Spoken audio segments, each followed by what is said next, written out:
Hello दोस्तों, कैसे हो आप सभी। स्वागत है आपका मेरे यूट्यूब चैनल में।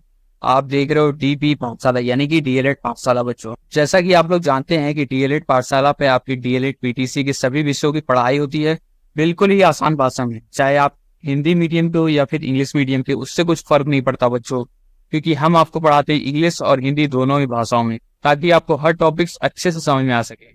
अगर आप ढूंढ रहे हो कि डीएलएड के सभी विषयों के सटीक, सरल और पूरी तरह से नोट्स आधारित वीडियोस, तो आप बिल्कुल सही चैनल पे आ गए हो बच्चों। चैनल को सब्सक्राइब करते हैं, वीडियो को लाइक कर दें, बेल आइकन दबा दें। चलिए फिर हम स्टार्ट करते हैं आज का लेक्चर। आज हम पढ़ने वाले सामाजिक विज्ञान का क्लास 11। क्लास 11 जो है हमारी, यहाँ से हमारी हिस्ट्री ये क्लास 11 में खत्म हो जाएगी। उसके बाद से बाकी सारी चीजें सामाजिक विज्ञान में हम लोग पढ़ेंगे। ठीक है, तो हिस्ट्री का सिलेबस आज हम लोग का कंप्लीट हो जाएगा। ठीक है बच्चों, नोट्स के लिए हमारा टेलीग्राम चैनल DLED_पाठशाला ज्वाइन कर लीजिए। इंस्टाग्राम हमारा dp.पाठशाला करके है, उसको फॉलो कर लीजिए। तो बच्चों, उससे पहले हम लोग चलो देख लेते हैं कि कल हम की क्लासेस में हमने क्या क्या पढ़ा था, रिविजन कर लेते हैं। उसके बाद से हम आगे कंटिन्यू करेंगे। ठीक है, चलो फिर कल की क्लासेस हम लोग देख लेते हैं। कल हमने पढ़ा था अलीनगर की सिंधी 1757 में आपका सिराजुद्दौला ने अंग्रेजों को, एक सेकेंड, सिराजुद्दौला ने अंग्रेजों को व्यापार, किलेबंदी और संपत्ति अधिकार दे दिए। ठीक है, सारा चीजें इसे छीनी गई थी, अंग्रेजों को ले ली गई थी, कब्जा कर लिया गया था, वो सारी चीजें उनको देनी पड़ी अलीनगर सिंधी में। ठीक है, 1757 में क्लाइव थे। क्लाइव ने क्या किया, आर्किड विजय और ईस्ट इंडिया कंपनी को मजबूत किया इन्होंने। वेलेस्ली सहायक सिंधी के माध्यम से फ्रांसीसी प्रभाव खत्म कर दिए इन्होंने। ठीक है, पिंडारी दमन क्या है, 1816 से 1818 में लॉर्ड हेस्टिंग्स ने लुटेरों को समाप्त कर दिया। समझे, लाखों की सेना उन्होंने बनवाई थी और लुटेरों को ही खत्म कर दिया, पिंडारियों को। नेपाल और बर्मा युद्ध 1816 व 1826 की सिंधियों के अंग्रेज को एक नया विस्तार मिला। ठीक है, सिंधी पर विजय 1843 में अमीरों को हराकर मिला लिया गया। ठीक है, सिख युद्ध 1845 से 1846 अंग्रेजों की विजय और विस्तार हो गया अंग्रेज का साम्राज्य। डलहौजी की नीति जो आई, बिना उत्तराधिकारी राज्य को हड़पना। ठीक है, उत्तराधिकारी अगर आपका नहीं होगा तो आप गोद नहीं लग सकते बिना अंग्रेजों की इजाजत के, और इजाजत वो देते नहीं है। अगर आपके पास उत्तराधिकारी नहीं है तो आपकी राज्य अपने आप ब्रिटिशर्स के पास यानी अंग्रेजों के पास आ जाएगी। ठीक है, रेगुलेटिंग एक्ट 1773, गवर्नर जनरल पद सुप्रीम कोर्ट की स्थापना हुई। ठीक है, रेगुलेटिंग एक्ट किया ईस्ट इंडिया कंपनी को रेगुलेट करने के लिए, कंट्रोल करने के लिए। वॉरेन हेस्टिंग्स ने प्रशासनिक और शैक्षिक सुधार किए। क्या किए, प्रशासनिक और शैक्षिक सुधार किए। ठीक है बच्चों, तो ये था हम लोग की कल की क्लासेस। ठीक है, आज हम इतिहास के, अब हम पढ़ेंगे आज इतिहास के एक ऐसे मिनी गेम पर बात करने वाले हैं जिसने भारत की अर्थव्यवस्था पूरी बदल दी गई थी। ठीक है, तो सोचिए अंग्रेजों ने भारत से पैसा कमाने के लिए क्या क्या तरीके अपनाए। जमीन से टैक्स वसूलने के लिए उन्होंने कौन कौन से सिस्टम बनाए। जी हाँ बच्चों, आज हम बात करेंगे कार्निवलिस। ठीक है, कार्निवलिस के स्थायी बंदोबस्त, रायतवाड़ी और मालवाड़ी प्रथाओं की, और कुछ ऐसे हीरो या विलन की जिन्होंने भारत में इतिहास में अपनी छाप छोड़ी। तो तैयार रहिए बच्चों, स्टार्ट करते हैं इतिहास की एक सुपर डुपर इंटरटेनिंग क्लास। ठीक है, पढ़ते हैं हम लोग पहला, कार्निवलिस का स्थायी बंदोबस्त 1793 हुई। ठीक है, तो कार्निवलिस का स्थायी बंदोबस्त यानी परमानेंट सेटलमेंट, ठीक है, कार्निवलिस का 1793 में। ठीक है, परिचय देते हैं। तो 1793 में लॉर्ड कॉर्नवालिस ने बंगाल और बिहार में भूमि कर को स्थायी रूप से तय कर दिया, यानी लैंड टैक्स जो होता है, लैंड टैक्स। ठीक है, लैंड टैक्स, ठीक है, भूमि कर, उसको स्थायी रूप से तय कर दिया, समझे, फिक्स कर दिया। करने के लिए यह व्यवस्था लाई थी, उसको फिक्स करने के लिए। इसे क्या बोलते हैं, इसको इस्तमरारी बंदोबस्त भी कहा जाता है। क्या बोलता है, इस्तमरारी, समझे, इस्तमरारी बंदोबस्त भी कहा जाता है इसी को। ठीक है बच्चों, देखो दोस्तों, अंग्रेजों ने भारत में सबसे पहले जो टैक्स सिस्टम लागू किया, ठीक है, तो अंग्रेजों ने भारत में जो सबसे पहले टैक्स सिस्टम लागू किया वो क्या था, स्थायी बंदोबस्त। क्या था, स्थायी बंदोबस्त। ठीक है, परमानेंट सेटलमेंट जिसको बोलते हैं। ठीक है, कब हुआ और किसने किया, 1793 में आपका लॉर्ड कॉर्नवालिस ने इसे बंगाल और बिहार में लागू कर दिया। दूसरा नाम इसका क्या है, इस्तमरारी बंदोबस्त जिसे भी कहते हैं। ठीक है, आगे चलते हैं, पढ़ते हैं इसके बारे में, आप इनकी खासियत देखते हैं, मुख्य विशेषताएं यानी मेन फीचर्स। ठीक है, तो निश्चित राजस्व यानी फिक्स्ड रेवेन्यू, फिक्स टैक्स लगेगा जमींदारों को एक सेकंड। ठीक है बच्चों, तो फिक्स्ड रेवेन्यू जो था जमींदारों को एक तयशुदा कर, तयशुदा यानी प्री डिसाइडेड जो है, सरकार को नियमित रूप से देना होता था। ठीक है, तो ये आपका क्या हो गया, फिक्स्ड रेवेन्यू हो गया, निश्चित राजस्व। दूसरा आता है मालिकाना हक यानी ओनरशिप राइट। तो जमींदारों को भूमि का स्थायी मालिक मान लिया गया था। क्या मान लिया था? भूमि का स्थायी मालिक मान लिया गया था जमींदारों को। ठीक है, किसानों की स्थिति कैसी थी? कंडीशंस ऑफ फार्मर, किसान अब जमींदारों के अधीन हो गए थे। क्या हो गए? जमींदार उनको कंट्रोल करने लगे थे किसानों को, और उनकी स्थिति कमजोर हो गई थी। ठीक है, स्थिति इनकी कमजोर हो गई थी किसानों की, जमींदार इनकी कंट्रोल करते थे। प्रशासनिक सुधार जो था, एडमिनिस्ट्रेटिव रिफॉर्म, कॉर्नवालिस ने ब्रिटिश असैनिक सेवा यानी सिविल सर्विसेज की नींव रखी। ठीक है, तो सिविल सर्विसेज की इन्होंने नींव रख दी बच्चों। तो ये था आपका मुख्य विशेषताएं। क्या क्या थी? देखो, निश्चित राजस्व यानी फिक्स्ड रेवेन्यू, जमींदारों को सरकार को एक तयशुदा कर देना होता था, चाहे फसल अच्छी हो या फिर बुरी हो, उससे कोई मतलब नहीं होता था, टैक्स आपको देना पड़ता था और वो टैक्स निर्धारित था, एकदम फिक्स। ठीक है, मालिक कौन था जमीनों का? तो जमींदारों को भूमि का स्थायी मालिक यानी परमानेंट मालिक माना जाता था। यानी जमीन अब उनकी थी, किसानों की नहीं थी। ठीक है, जमींदारों की थी, और जमींदार किसान उसमें काम करते थे। तो किसानों की हालत, बेचारे किसान अब जमींदारों के अधीन हो गए थे, उनके अंडर आने लगे थे, और उनकी हालत कमजोर हो गई। वो सिर्फ जमीन पर काम करने वाले मजदूर बन गए थे, समझे? काम वो करते थे और जमींदार पूरा मालिक बन गए थे। प्रशासनिक सुधार में कॉर्नवालिस ने ब्रिटिश असैनिक सेवा, जिसको सिविल सर्विसेज कहते हैं, उसकी नींव रखी, जो आज IAS जैसी थी। ठीक है, जो IAS है, सिविल सर्विसेज है, ये किसने स्टार्ट की, किसने नींव रखी? याद रखिएगा बच्चों, कभी कभी आता पूछे। कॉर्नवालिस ने ब्रिटिश असैनिक सेवा यानी सिविल सर्विसेज को नींव रखी। सिविल सर्विसेज को क्या बोलते हैं? ब्रिटिश असैनिक सेवा। ठीक है, समझ गए? ये आपके क्या थे मुख्य विशेषताएं किस चीज की? कॉर्नवालिस की स्थायी बंदोबस्त यानी 1793 की। इसमें क्या हुआ? जमींदारों का राज हुआ। समझ में आया बच्चों? अब इसका प्रभाव देखते हैं, क्या इंपैक्ट हुआ, इसका क्या प्रभाव पड़ा? प्रभाव हुआ ये कि जमींदार संपन्न हुए। ठीक है, लेकिन किसान का शोषण हुआ। ठीक है, कंपनी को स्थिर आय प्राप्त हो गई। स्थिर यानी जो परमानेंट एक ही तरीके की। ठीक है, उसकी आय जो हो रही थी वो घट ही रही थी। किसान अधिक कर के दबाव में आकर गरीब और असहाय हो गए। ठीक है, तो प्रभाव ये हुआ कि जमींदार तो अमीर हो गए, लेकिन किसान का शोषण बढ़ गया। ठीक है, कंपनी को एक फिक्स इनकम मिलने लगी, और किसान ज्यादा टैक्स के दबाव में आकर गरीब हो गए और असहाय हो गए। ठीक है, कुछ कर नहीं पा रहे थे। तो ये था आपका पहला, आपका कॉर्नवालिस का स्थायी बंदोबस्त। समझ में आया बच्चों? समझ में आया कि नहीं? देखो, बहुत अच्छे से समझाया आप लोगों को, इतने अच्छे से नोट्स समझाता हूँ और नोट्स भी देता हूँ। आप लोग चैनल को सब्सक्राइब कर दें, वीडियो को लाइक करते हैं, हमारा टेलीग्राम चैनल DLED पाठशाला ज्वाइन कर लें, हमारी इंस्टाग्राम पे हमें फॉलो कर लें, dp.पाठशाला, dp.पाठशाला पे। ठीक है, आप यहाँ पे कोई भी तरीके का डाउट, किसी भी चीज से रिलेटेड, सब्जेक्ट से रिलेटेड, आप सब कुछ हमसे पूछ सकते हैं इस पे। ठीक है, आते हैं बच्चों, अब पढ़ते हैं रैयतवाड़ी सिस्टम। ठीक है, रैयतवाड़ी सिस्टम ये क्या है? आपका अर्ली 19th सेंचुरी में बम्बई और मद्रास में। ठीक है, रैयतवाड़ी प्रथा। आइए पढ़ते हैं इसमें, उसका प्रभाव के बारे में हम बता देते हैं कि उसमें क्या हुआ था कि ये सिस्टम जमींदारों के लिए एक पार्टी था और किसानों के लिए मुसीबत था। ठीक है, पहला वाला जो आपका कॉर्नवालिस का स्थायी बंदोबस्त। ठीक है, अब रैयतवाड़ी में हम लोग आते हैं कि सीधा कनेक्शन भारी टैक्स। ठीक है, इसमें क्या था? स्थायी बंदोबस्त के बाद अंग्रेजों ने जो परमानेंट बंदोबस्त इन्होंने किया, स्थायी बंदोबस्त, उसके बाद अंग्रेजों ने एक और तरीका आजमाया, जिसको बोलते हैं रैयतवाड़ी प्रथा। क्या होते हैं? रैयतवाड़ी प्रथा। इसमें क्या है? आप परिचय देखते हैं। यह व्यवस्था थॉमस मोनरो और रीड द्वारा मुंबई और मद्रास में लागू की गई। कहाँ? मुंबई और मद्रास में लागू की गई। किसके द्वारा? थॉमस मोनरो और रीड के द्वारा। ठीक है, आगे देखते हैं, विशेषताएं देखते हैं, प्रमुख विशेषताएं। तो सीधा संबंध यानी डायरेक्ट रिलेशन, तो किसान और सरकार के बीच सीधा कर संबंध था। ठीक है, यानी सीधा कर मतलब टैक्स सीधा आता था। ठीक है, किसान से सीधे सरकार में। सीधा लगान यानी डायरेक्ट टैक्स, किसान सरकार को सीधे भूमि कर देता था। ठीक है, सीधे कर देता था, मिडिल कोई नहीं था। ठीक है, आगे बढ़ते हैं, पैदावार का हिस्सा यानी शेयर्स ऑफ प्रोडक्ट, तो किसान को अपनी उपज का लगभग 50% कर के रूप में देना होता था। कितना? 50% कर जो होता था वो अपना हिस्सा देना पड़ता था कर के तरीके में। ठीक है, समझे कि नहीं? देखो, स्थायी बंदोबस्त के बाद अंग्रेजों ने एक नया तरीका आजमाया था, जिसका नाम था रैयतवाड़ी प्रथा।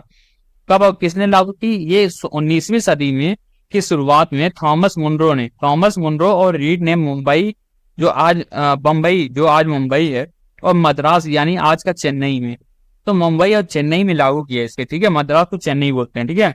इसकी खासियत ये थी कि सीधा संबंध था, या इस सिस्टम में किसान जो रायत, किसान का मतलब रायत, ठीक है, और सरकार के बीच सीधा टैक्स का संबंध था। कोई जमींदार बीच में नहीं है, जमींदार इसमें बीच में नहीं आता था, सीधे पहले जमींदार मालिक होता था ना किसानों का, अब क्या हुआ, जमींदार को ही इन्होंने हटा दिया, इन्होंने कहा सीधे हम कर तुमसे वसूलेंगे, ठीक है, ज्यादा मुनाफा लेंगे, कोई जमींदार बीच नहीं है, सीधा लगान, किसान सीधा का सरकार को भूमि कर देगा, और पैदावार का हिस्सा यानी किसान को अपनी उपज का लगभग 50% हिस्सा सरकार को कर के रूप में देना होता था। सोचिए, आधी फसल सरकार ले जाती थी, समझे। आप सोचो, आपने 10 बीघा में आपने गेहूं बोया, तो जिसमें से 5 बीघा वाला किसान ले लिया और 5 बीघा आप बैठ करके उसमें खा रहे हैं, ठीक है।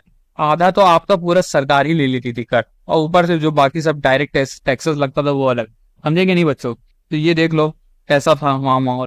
अब आते हैं इसके प्रभाव के ऊपर, क्या प्रभाव पड़ा। तो किसानों को थोड़ा अधिकार मिला, जमींदार से थोड़ा फ्री हुए, लेकिन अधिक कर से उन्हें कर्ज और निर्धनता में धकेल दिया गया, ठीक है। तो ढेर सारा टैक्स वगैरह और सारे आ गए, जिससे उनको धकेल दिया गया। सरकार को अधिक राजस्व मिला, सरकार को क्या मिला, अधिक से अधिक राजस्व मिला, टैक्स मिला, लेकिन किसानों की आर्थिक स्थिति अस्थिर रही और खराब हो गई, ठीक है। ये इसका प्रभाव था, ठीक है। अभी एक सेकंड रुक जाओ, समझ में आया कि नहीं। तो प्रभाव इसका क्या हुआ, किसानों को थोड़ा सा अधिकार तो मिला, लेकिन इतने ज्यादा टैक्स ने उन्हें कर्ज और गरीबी में धकेल दिया, ठीक है, कर्ज और गरीबी में धकेल दिया। सरकार को तो खूब पैसा मिला, लेकिन किसानों की आर्थिक स्थिति हमेशा अस्थिर रही, ठीक है। समझे बच्चों के नहीं। आगे चलते हैं, ठीक है बच्चों। तो ये था आपका प्रभाव, क्या चीज कि किसानों को थोड़ा अधिकार मिला, लेकिन अधिक कर से उन्हें और कर्ज में डाल दिया, और सरकार को अधिक राजस्व मिला, और लेकिन किसानों को आर्थिक स्थिति और खराब हो गई, अस्थिर हो गई, ठीक है। आगे बढ़ते हैं, अब हम लोग पढ़ते हैं इसका एक चीज हम पढ़ लेते हैं कि यानी सीधा कनेक्शन तो था, लेकिन टैक्स का बोझ बहुत भारी हो गया था, ठीक है। आगे बढ़ते हैं, पार्ट 3 हम पढ़ते हैं, तीसरा वाला, जिसको महलवाड़ी व्यवस्था कहते हैं। क्या बोलते हैं, महलवाड़ी सिस्टम, ठीक है। अभी हमने क्या क्या पढ़ा था, इससे पहले हमने पढ़ा अंग्रेजों को पैसा कमाने की नीति में हमने क्या क्या पढ़ा। पहले तो कार्निवलिस का स्थायी बंदोबस्त, ठीक है, जिसमें जमींदारों का राज उन्होंने दे दिया था किसानों से राज लेकर के, ठीक है। दूसरा हमने पढ़ा था आपका रायतवाड़ी वाला, जिसमें सीधा कनेक्शन उन्होंने डाल दिया था कि भारी टैक्स दीजिए, सीधा कनेक्शन लीजिए और सीधे हमको पैसा आएगा, जमींदार उसमें बीच में नहीं आएगा, ठीक है। किसान से ज्यादा पैसा लेंगे, कर लेंगे, स्थायी लेंगे, ठीक है। अब हम पढ़ते हैं आपका महलवाड़ी व्यवस्था। ये उत्तर प्रदेश, मध्य प्रदेश और पंजाब में लागू हुई थी अर्ली 19वीं सेंचुरी के शुरुआत हुई, ठीक है।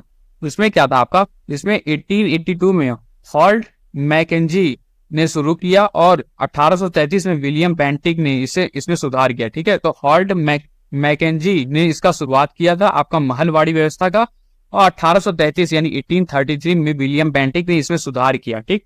क्या इसमें हुआ था, मुख्य विशेषताएं इसकी देखते हैं हम। गांव का सामूहिक उत्तरदायित्व, यानी पूरा गांव महल सरकार को कर देने के लिए जमींदार था, ठीक है। अब पूरा, अभी इंडिविजुअल टैक्स लेते थे, अब क्या करते थे, पूरे गांव सरकार को टैक्स देगा, ठीक है। और गांव की जिम्मेदारी थी क्या वो टैक्स दे। सामूहिक लगान यानी जॉइंट रेवेन्यू, कर को गणना पूरी बस्ती की भूमि पर होती थी, कि कर की जो टैक्स की जो अब गणना होती थी, कैलकुलेशन होता था, जो जोड़ घटाव वगैरह ये सब सारी चीजें होती थी, वो अब बस्ती की भूमि, जो बस्ती है पूरी उसकी भूमि पर होती थी, ठीक है। तो सामूहिक लगान होता था, जॉइंट रेवेन्यू होता था, और पूरा गांव मिल करके फिर एक साथ कर देता था, तब गांव की जिम्मेदारी थी। माल गुजारी लैंड रेवेन्यू, यानी प्रत्येक किसान अपनी हिस्सेदारी का कर देता था, ठीक है। हर किसान अपनी हिस्सेदारी का कर देता था, ठीक है। ये था आपका क्या था, ये था आपका महलवाड़ी व्यवस्था, यानी गांव का सामूहिक बोझ, ठीक है। तो ये था आपका तीसरा टैक्स सिस्टम अंग्रेजों ने जो बनाया था, महलवाड़ी व्यवस्था। किसने कब किया इसे, 1822 में हॉल्ट मैकेंजी ने शुरू किया, और 1833 में विलियम बेंटिक ने इसमें सुधार किया।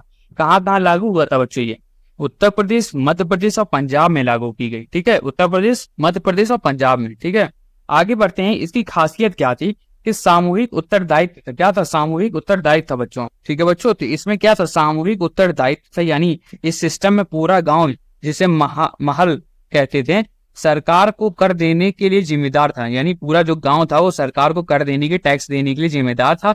एक की गलती पूरे गांव को भुगतनी पड़ती थी, ठीक है। अगर एक भी किसान अगर कोई गलती करता था, टैक्स नहीं देता था, वो पूरे गांव की जिम्मेदारी होती थी टैक्स दे, पूरे गांव की फिर गलती मानी जाती थी, और फिर उस पर अधिक टैक्स या और जो भी चीजें परेशानी उनको फेस करनी पड़ती थी, ठीक है, तो पूरे गांव को भुगतानी करनी पड़ती थी। ठीक है, सामूहिक लगान यानी कर की गणना पूरी बस्ती की भूमि पर होती थी। क्या होती थी? पूरी बस्ती की भूमि पर होती थी। मालगुजारी जो था हर किसान अपनी हिस्सेदारी का कर देता था। ठीक है, समझे बच्चों? अब हम पढ़ते हैं प्रभाव, क्या इम्पैक्ट हुआ इस चीज का। तो किसानों का सामूहिक दबाव बढ़ गया। ठीक है, सामूहिक दबाव यानी ग्रुप में जो सब मिल करके, अब एक भी किसान अगर नहीं देगा तो बाकी किसान उसको जबरदस्ती कहेंगे भाई दे दे दे दे दे दे भाई, और ना फिर हम लोग को भी पनिशमेंट मिलेगा, है ना। तो सामूहिक दबाव उस पर पड़ने लगा किसानों पर। गांव का मुखिया और मालगुजार का पर प्रभाव बढ़ा। ठीक है, तो गांव के मुखिया पर भी प्रभाव पड़ गया और मालगुजार आदमी के ऊपर प्रभाव बढ़ा।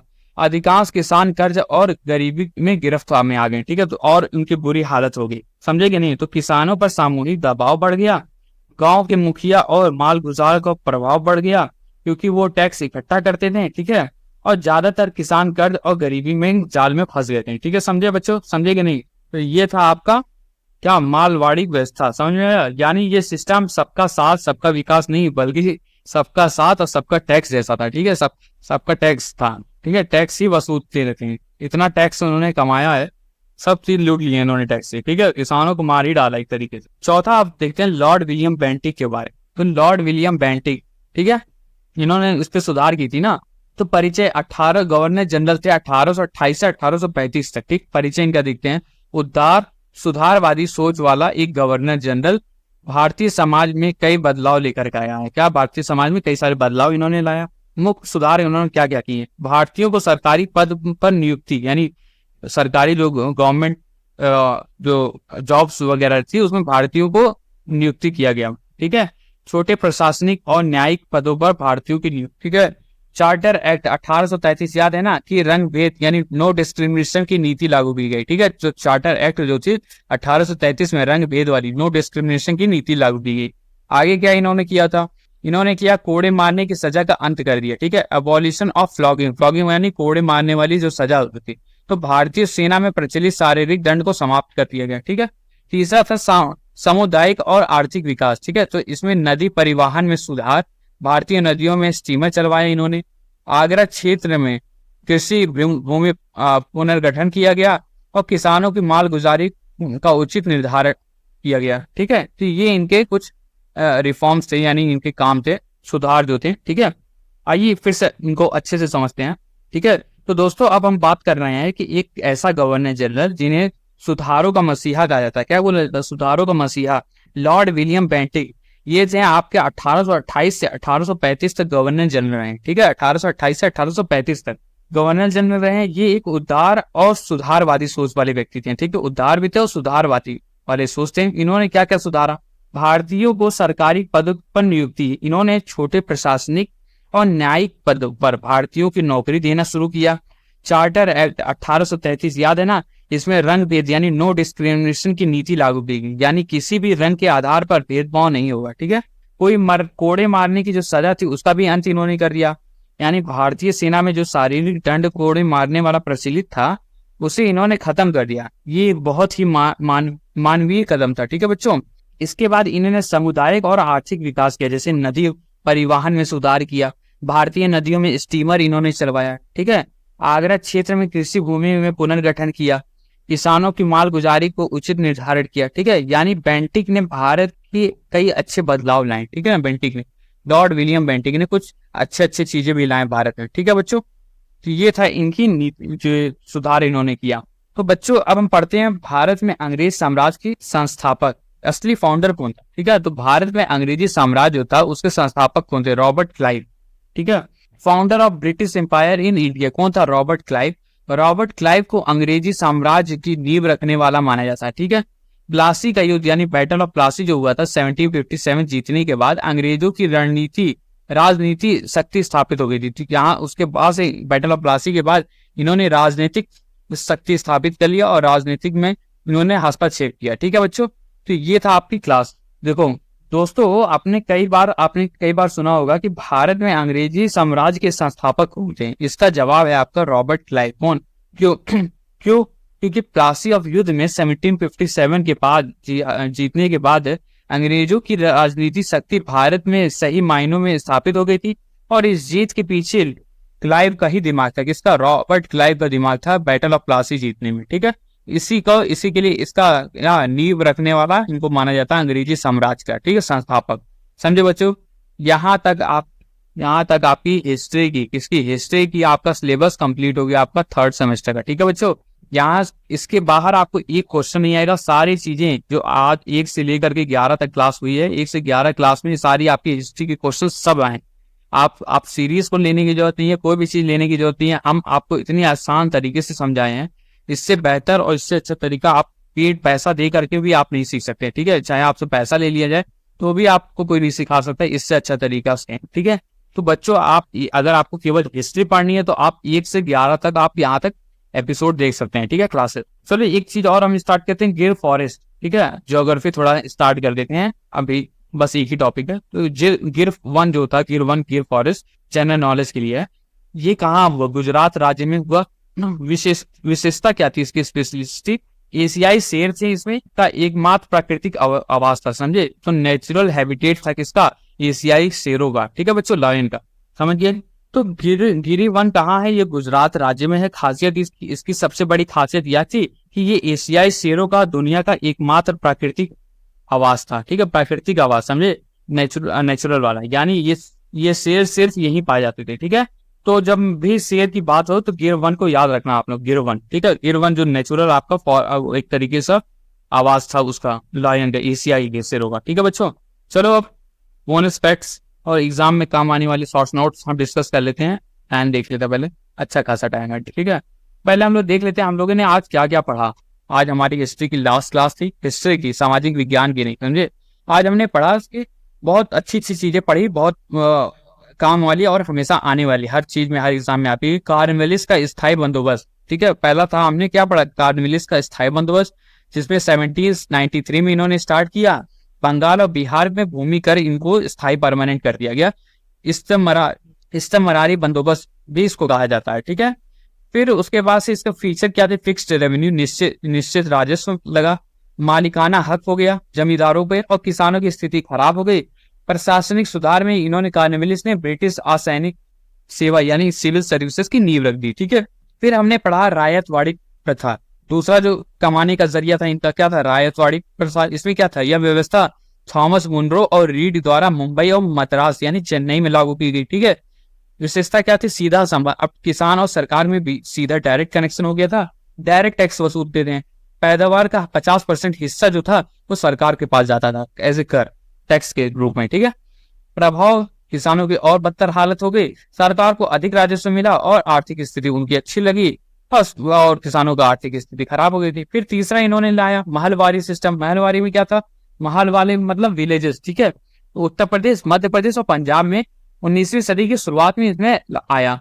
हॉल्ट मैग्नीज ने इसको शुरुआत किया और विलियम बेंटिंग ने इसमें सुधार किया। तो गांव का सामूहिक उत्तरदायित्व बना दिया गया।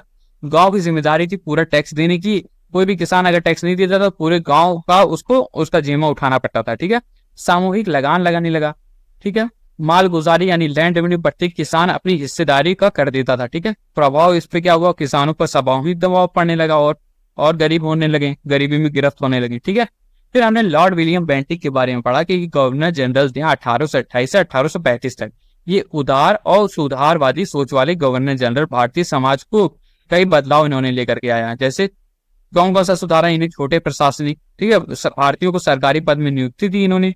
चार्टर एक्ट 1833 में रंगभेद जो नो डिस्क्रिमिनेशन की नीति लागू की, ठीक है।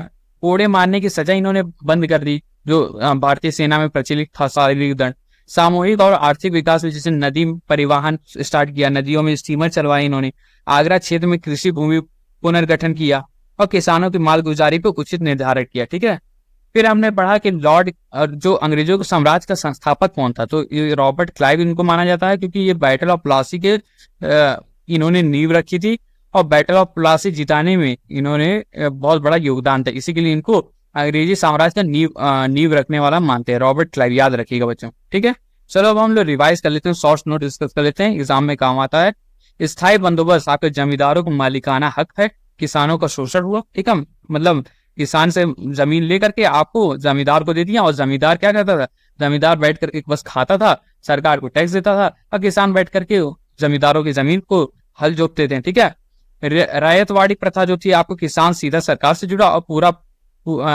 पूरा कर बोझ भारी, ठीक है, मतलब सारा टैक्स आप डायरेक्ट अब सरकार के पास जा रहा था। फिर महलवाड़ी व्यवस्था हुई जिसमें गांव सामूहिक रूप से कर देने लगा, उत्तरदायित्व हो गया। विलियम बेंटिक न्याय, प्रशासन, शिक्षा और सामाजिक सुधार उन्होंने किया, ठीक है। फिर हमने पढ़ा रॉबर्ट क्लाइव के बारे में, जो अंग्रेजी साम्राज्य का आधारशील रखने वाला कहलाता है, ठीक है। गिरवान हमने पढ़ा, गिरवन एशियाई शेरों का एकमात्र प्राकृतिक निवास स्थान है, समझे बच्चों। तो ये था आपका हिस्ट्री, 1 से लेकर के 11 क्लास तक आपका हिस्ट्री था। इसके बाद हम लोग ज्योग्राफी वगैरह पढ़ेंगे, ठीक है। कल हम पढ़ेंगे जीव मंडल। तो बच्चों, तो दोस्तों, ये थी आपकी अंग्रेजों की भू राजस्व प्रणाली और कुछ महत्वपूर्ण व्यक्तियों की पूरी कहानी, कैसे उन्होंने भारत से पैसा कमाने के लिए नए नए तरीके अपनाए, ठीक है। और कैसे कुछ गवर्नर जनरल ने भारत में बड़े बदलाव लाए, जैसे आपका विलियम बेंटिक वगैरह हो गए, ठीक है। अगर आपको ये वीडियो पसंद आया हो तो लाइक करना मत भूलिए, अपने दोस्तों के साथ शेयर करें, खास करके डीएलएड वालों के। और हाँ, टीपी पाठशाला यानी डीएलएड पाठशाला को सब्सक्राइब करना मत भूलिए, क्योंकि हम ऐसे मजेदार तरीके से आपको पढ़ाते रहेंगे। मिलते हैं अगली क्लासेस में, तब तक के लिए ध्यान रखिए, पढ़ते रहिए, पढ़ते रहिए। Jai Hind, thank you so much, bye bye everyone.